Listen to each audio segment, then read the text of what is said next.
அஸ்ஸலாமு அலைக்கும் வரஹ்மத்துல்லாஹி வபரகாத்துஹு. நஃப்ஸுகள் 7 வகையான நஃப்ஸுகள் உண்டு. முதலாவதாக நஃப்ஸு அம்மாரா. நஃப்ஸு அம்மாரா என்று சொல்லக்கூடிய இந்த நஃப்ஸு எல்லா விதமான தீய பழக்கங்கள், கெட்ட விஷயங்கள் அனைத்தையும் நமக்கு செய்வதற்கு ஏவிக்கொண்டே இருக்கும், செய்ய வைக்கும். 2வதாக நஃப்ஸு லவ்வாமா.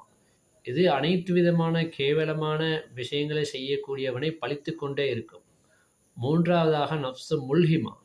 இது நாம் வாழக்கூடிய வாழ்க்கை பேணுதலான வாழ்க்கையாக இருந்தால் நமக்கு பல உதிப்புகளை, ஞானங்களை உண்டாக்கும்.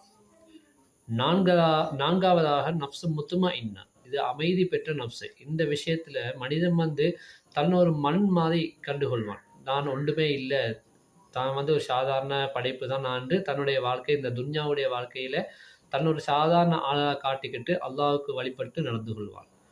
அடுத்ததாக 5வது நஃப்ஸு ராதியா. அல்லாஹுடைய கலாக்கதிரை பொருந்து கொள்வான். நன்மையோ தீமையோ நம்முடைய வாழ்க்கையில் எது நடந்தாலும் எல்லாம் அல்லாஹுடைய நாட்டப்படியே நடக்கிறது என்று பொருந்து கொள்வான். 6வதாக நஃப்ஸு மர்தியா. இது அல்லாஹ்வினால் பொருந்து கொள்ளப்பட்டது. ஒரு மனிதன் உலகத்தில் வாழ்கின்ற பொழுது அவன் செய்யக்கூடிய அமல்களை கொண்டு அவனை கொண்டு அல்லாஹ் தஆலா பொருந்து கொள்ள வேண்டும். அப்படி பொருந்து கொள்ளப்பட்ட வாழ்க்கை தான் அவனுக்கு வெற்றி அளிக்கும். நஃப்ஸு மர்தியா, அல்லாஹ்வினால் பொருந்து கொள்ளப்பட்ட வாழ்க்கை. 7வதாக நஃப்ஸு காமிலா. இதுதான் பரிபூர்ணமான ஒரு நிலைமை.